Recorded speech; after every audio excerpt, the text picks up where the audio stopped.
कि ये हम नहीं कह रहे, इस बात का जिक्र खुद किया जा रहा है क्योंकि माना जा रहा है कि इस बार का जो बजट है उसमें हर सेक्टर के लिए कुछ ना कुछ खास रहने वाला है। महंगाई को देखते हुए और बदलते दौर को देखते हुए इस बार का बजट काफी अलग होगा, ये भी माना जा रहा है। तो देखिए, एक बार जो तस्वीरें हैं वो आपके साथ साझा कर रखे हैं और उसी के साथ ये बड़ा अपडेट भी आपको दे दें।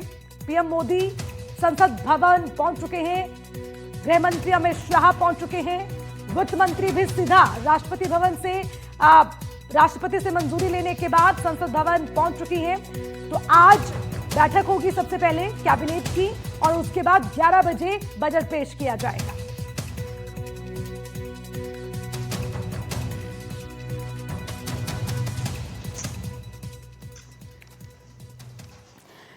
तो अब हर सेक्टर के लिए क्या है खास, इस पर चर्चा करने के लिए खास मेहमान हमारे साथ हैं। पहले परिचय आपसे करवा दूं, रजनीश सिंघवी हमारे साथ हैं, सीए। बहुत बहुत स्वागत है रजनीश जी आपका। वंशिका एस चंदेरिया महिला उद्यमी हमारे साथ हैं। वंशिका जी आपका भी बहुत बहुत स्वागत। लेकिन रजनीश जी आपसे सबसे पहले शुरुआत करूंगी। इस बार का बजट बहुत खास है क्योंकि बहुत कुछ बदला है, तो आपका फर्स्ट कमेंट क्या है? आज के इस बजट से क्या उम्मीद है? ये बिल्कुल सही कह रहे हैं आप। नमस्ते सभी को, दर्शक गणों को। इस एक साल के अंदर जो वर्ड यूज करते हैं, ट्रम्पोनॉमिक्स ने पूरे पूरे वर्ड को चेंज कर दिया है। एंड इतने हैवी टैरिफ्स, इतनी heavy type of trade barriers, इन सब ने बहुत आवश्यक कर दिया है कि बजट सामान्य जनता के लिए, बिजनेसमैन के लिए काफी रिलीफ लाए। हाँ, कुछ इनिशिएटिव लिए गए थे जिसमें जीएसटी के अंदर रेट्स को कंपैरेटिवली कम किया गया था और भी कई इनिशिएटिव्स थे। इस बार क्योंकि राजस्थान की बात कर रहे हैं, तो अभी जो सोना चांदी के अंदर अनाप शनाप तेजी और फ्लक्चुएशंस आए हैं रेट्स के अंदर, उससे ज्वेलरी इंडस्ट्री बहुत मेजर वे में अफेक्ट हुई है। तो इसमें भी मैं एक्सपेक्ट करूंगा कि कुछ अपना बजट रिलीफ लाएगा एमएसएमई सेक्टर के अलावा। ठीक है, आप बने रहिएगा हमारे साथ। वंशिका जी मैं आपके पास आऊं, लेकिन उससे पहले दिल्ली से हमारे संवाददाता हिमांशु शेखर हमारे साथ जुड़ गए। मैं सीधा उनका रुख करूंगी। हिमांशु, देखिए सबकी निगाहें अभी बजट का पिटारा खुलने पर है, लेकिन उससे पहले कैबिनेट की बैठक भी होनी है। जरा पूरा अपडेट दीजिए, अभी क्या हलचल देखने को मिल रही है?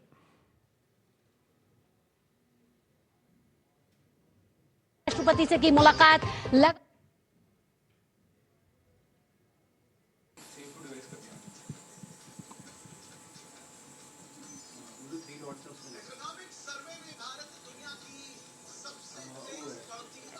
हिमांशु, मेरी आवाज पहुंच पा रही है आप तक?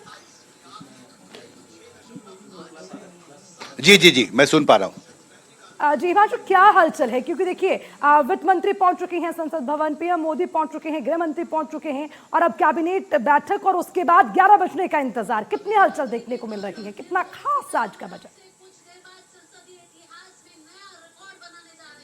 देखिए, काफ़ी महत्वपूर्ण होगा इस साल का बजट, क्योंकि जो अंतर्राष्ट्रीय कॉन्टेक्स्ट है जिसमें ये बजट पेश किया जा रहा है, एक अनिश्चितता है अंतर्राष्ट्रीय अर्थव्यवस्था में, और दूसरी तरफ भारत दुनिया की सबसे तेज़ रफ्तार से आगे बढ़ने वाली बड़ी अर्थव्यवस्थाओं में बना हुआ है। और मैं इस वक्त एसोचैम में हूँ और मेरे साथ आप देख सकते हैं एसोचैम के अध्यक्ष हैं जो लगातार मॉनिटर कर रहे हैं अभी भी, क्योंकि बाजार भी खुला है, रिएक्शंस आ रहे हैं।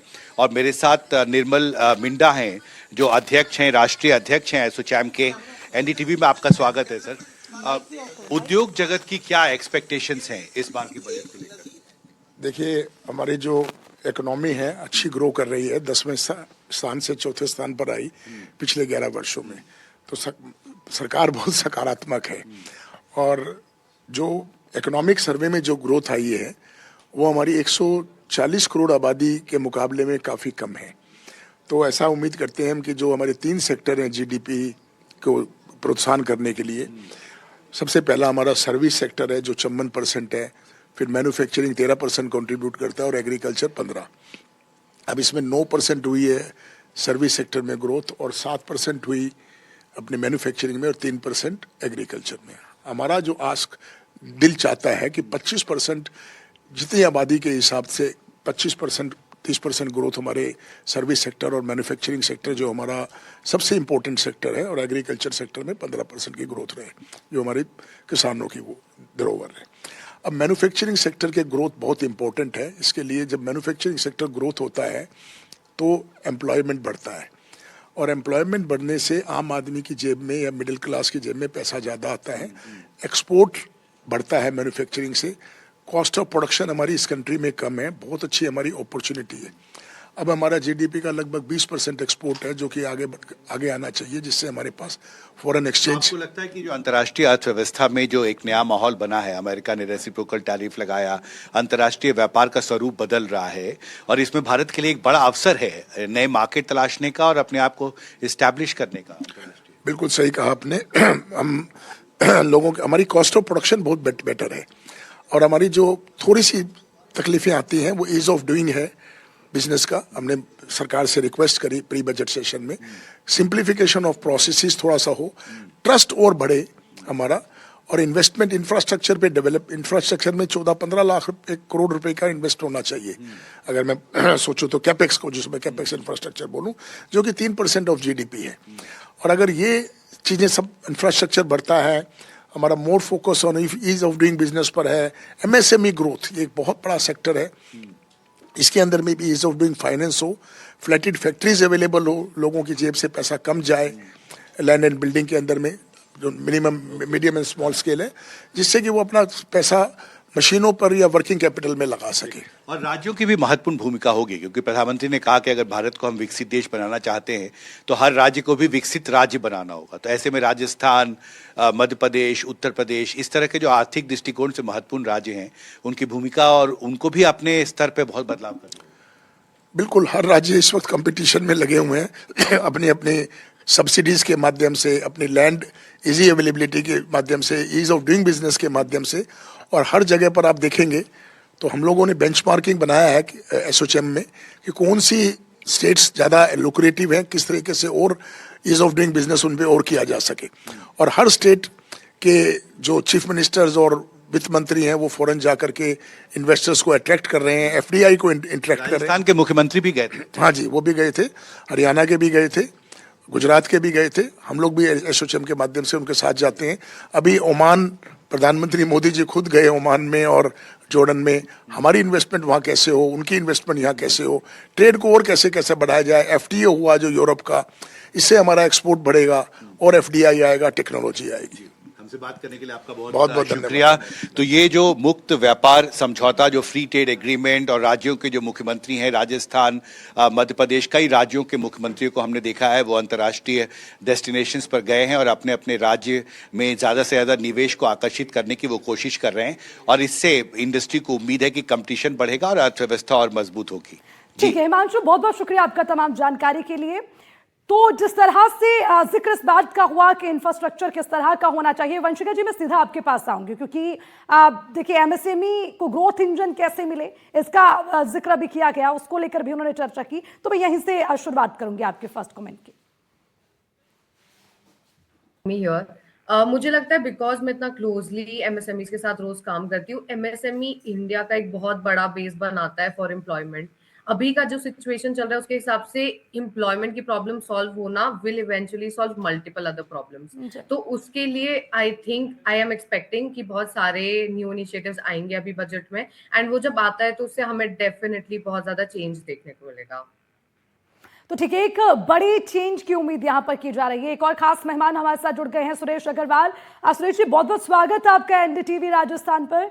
और सवाल सीधा बजट को लेकर ही, क्योंकि आज सबकी निगाहें उस पर हैं और हर सेक्टर कहीं ना कहीं उम्मीदों से देख रहा है इस बजट को। जी बिल्कुल, थैंक यू वेरी मच, बहुत बढ़िया।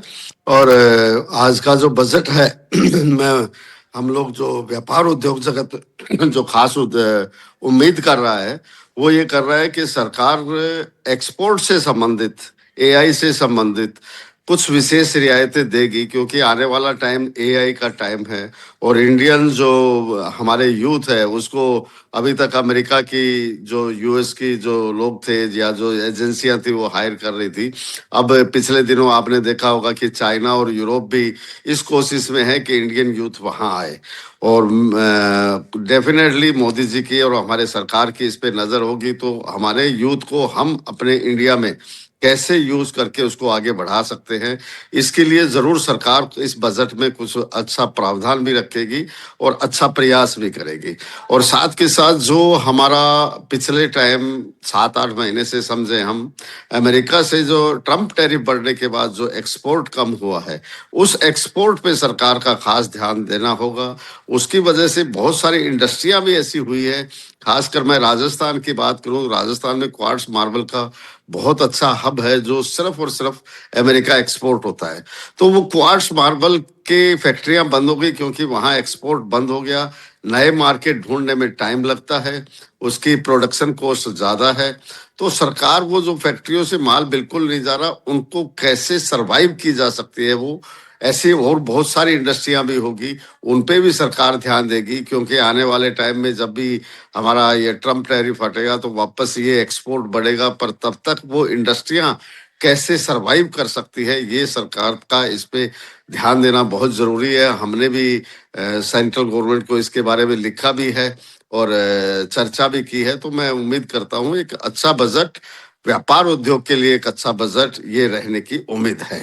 सुरेश जी, जैसे ही आपने शुरुआत की तो सबसे पहला शब्द था एआई। एआई का जिक्र आपने किया और मैं आपसे समझना चाहूंगी क्योंकि एआई को आपने युवाओं से भी जोड़ा और आज की जरूरत से भी जोड़ा और इसके लिए आपने बात भी की कि इस बजट में इसको लेकर भी प्रावधान होना चाहिए। लेकिन जरा थोड़ा सा समझा भी दीजिए कि कैसे हमारी यूथ जनरेशन के लिए ये बेनिफिशियल होगा, क्योंकि इसको लेकर इतने भी रूमर्स हैं कि शायद एआई हमारे युवाओं को बल्कि बेनिफिट नहीं उनके लिए नुकसान पहुंचाने वाला भी हो सकता है। तो जरा वो एक बार जो असमंजस की स्थिति है उसको आप क्लियर करें।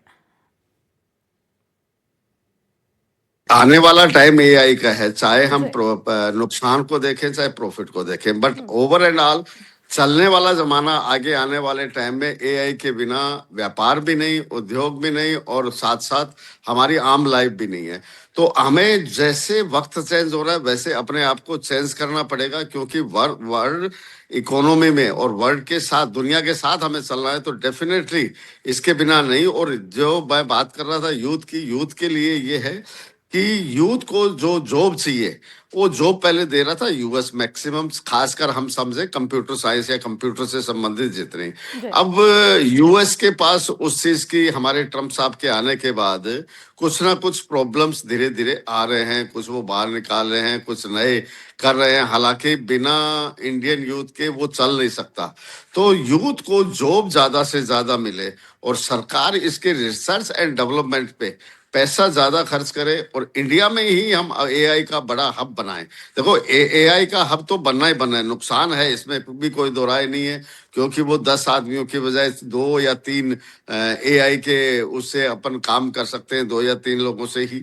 तो नुकसान तो है, कुछ तो जॉब जाएगी, पर कहाँ जहाँ नुकसान है वहां हमारे को रास्ते भी नए मिलेंगे कि हम और नए रास्ते क्या ढूंढ सकते हैं।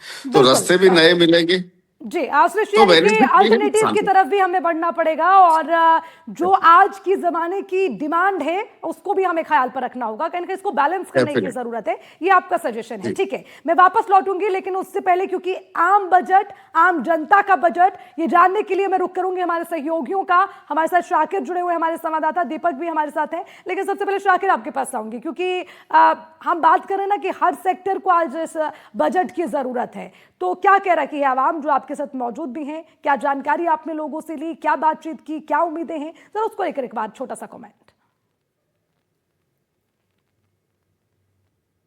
ये देखिए, बिल्कुल हर आदमी को उम्मीद होती है बजट से, और बजट जब पेश होता है तो उससे पहले कई सारी उम्मीदें आदमी संजो लेता है और कई सारे जो फैक्टर्स हैं उसमें उनको लगता है कि उसमें राहत मिल सकेगी।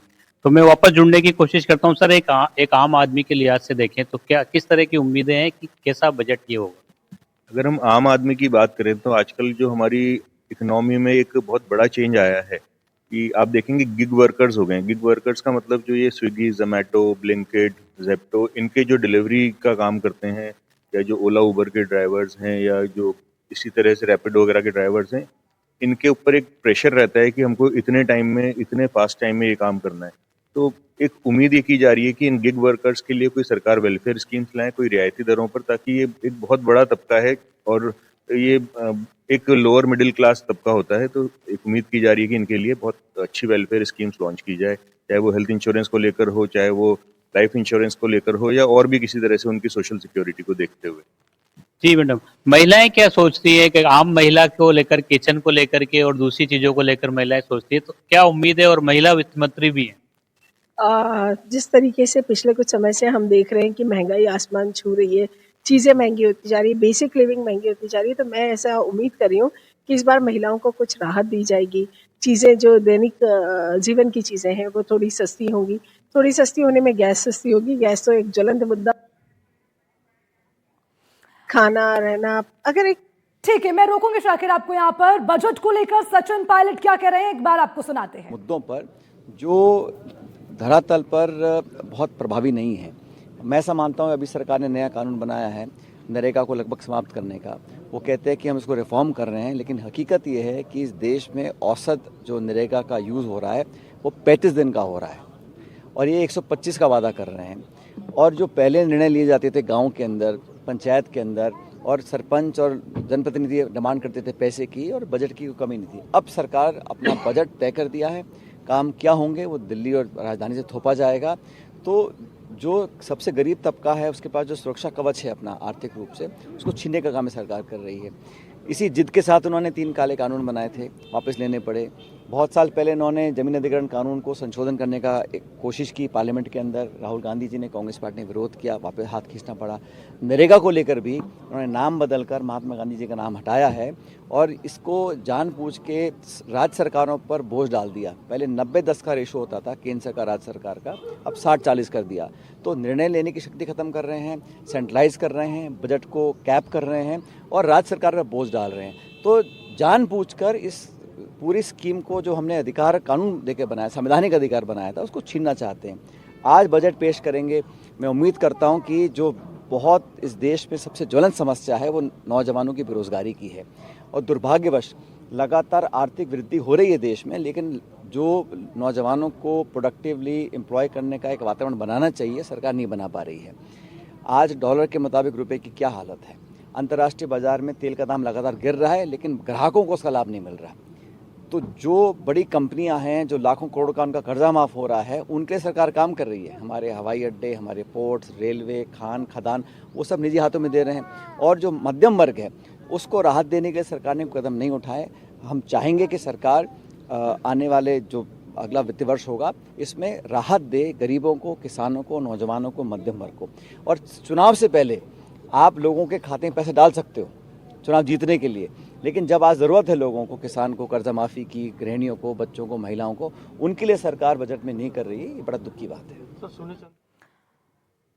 तो बिल्कुल बजट के ठीक पहले पॉलिटिकल रिएक्शंस आने शुरू हो गए हैं। विपक्ष भी इस बजट को लेकर उम्मीदें लगाए हैं, लेकिन सवाल भी उठा रहे हैं। चलिए अब दीपक का रुख कर लेते हैं। हमारे संवाददाता हमारे साथ बने हुए हैं। दीपक, हम कोशिश कर रहे हैं कि जब तक बजट पेश हो उससे पहले लोगों की उम्मीदों को हम समझ लें। अभी आपके साथ कौन मौजूद हैं, क्या उनसे बातचीत आप करेंगे? जरा एक बार सवाल भी करिए और जानकारी भी लीजिए बजट को लेकर क्या उम्मीदें। बिल्कुल, देखिए बजट है, आम जनता का बजट है, तो बिल्कुल आम जनता की क्या राय है, वो क्या उम्मीद करते हैं, क्या उनके एक्सपेक्टेशन है और इसके साथ ही सरकार को वो क्या संदेश देना चाह रही है, ये जानना भी बेहद जरूरी है। आप बताइए सर, किस तरह की बजट की उम्मीद कर रहे हैं? बजट वैसे हर साल आता है, लेकिन इस बार का बजट आप देखिए, जिस हिसाब से पिछले साल का बजट था तो मिडिल क्लास के लिए बहुत सारी चीज़ें दी थी गवर्नमेंट ने, और इसीलिए हम लोग मिडिल क्लास यही चाहता है कि इस साल भी, मतलब जैसे मोस्टली एक पेट्रोल और LPG गैस, जो घरेलू गैस हमारी जो यूज़ होती है, उसको लेके अगर गवर्नमेंट की तरफ से अगर कुछ रिलीफ मिलेगा तो बहुत अच्छा लगेगा मिडिल क्लास फैमिलीज़ को।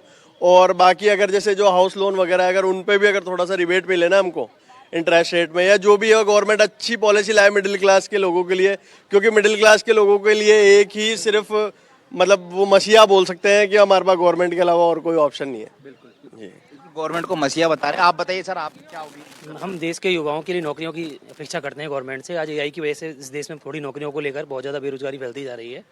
हमारी सरकार से ये अपेक्षा है कि युवाओं के लिए नई और वैकेंसियाँ लेकर आए, जिससे बेरोजगारी थोड़ी कम हो इस देश की।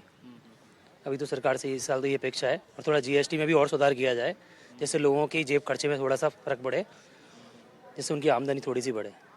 आप सर कैसी उम्मीद कर रहे हैं, क्या कहेंगे? सर मैं सरकार से ये उम्मीद करना चाह रहा हूँ कि जो भी अपने देश के गरीब लोग हैं उनके लिए बहुत ही सोलर एनर्जी के बिजली के लिए फ्री होना चाहिए, क्योंकि बिजली का बिल जो होता है वो बहुत लोगों के गरीब आदमी ज़्यादा आ रहा है और वो दे नहीं पाता। तो सरकार से मैं ये निवेदन करना चाहता हूँ कि वो सोलर एनर्जी का वो करे। और ठीक है, आज दीपक आप बने रहेगा। तो सरकार हमारा मसला है, ये आम जनता कह रही है।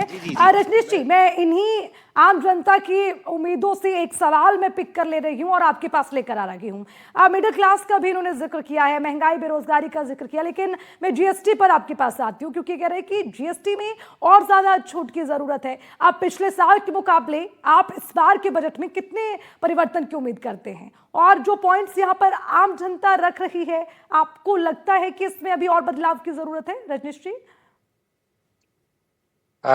यस, जीएसटी में दो एरियाज हैं, एक तो रेट्स की कमी और दूसरा सिंप्लीफिकेशन। तो रेट्स की कमी जो शुरू में ऑब्जेक्ट भी था, यदि जनरल रेट 15% पे आ जाए तो ये एक बहुत बड़ा कैटलिस्ट बनेगा पूरी इंडस्ट्री को मूव करने के लिए और बिजनेस को मूव करने के लिए, कंज्यूमर्स के लिए बहुत मेजर रिलीफ मिलेगी। इसके अलावा सिंप्लीफिकेशंस, अभी भी जीएसटी में इतने सारे सिंप्लीफिकेशंस के एफर्ट्स करने के बाद में भी अभी भी बहुत डिफिकल्ट है कंप्लायंस करना।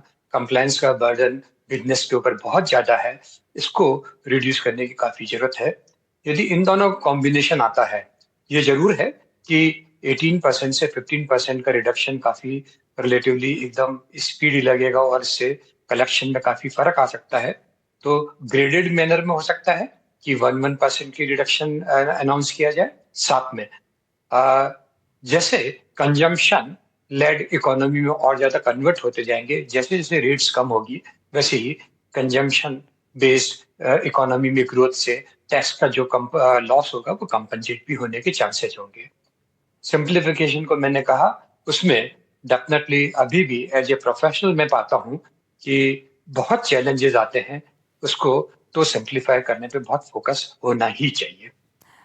वंशिका जी, आपको क्या लगता है, अभी अगर हम इन्वेस्टमेंट की हम इन्वेस्टमेंट की बात कर रहे हैं या हम एमएसएमई का जिक्र कर रहे हैं, अब व्यापारी वर्ग को क्या चाहिए? अभी सबसे ज्यादा जरूरत क्या महसूस होती है?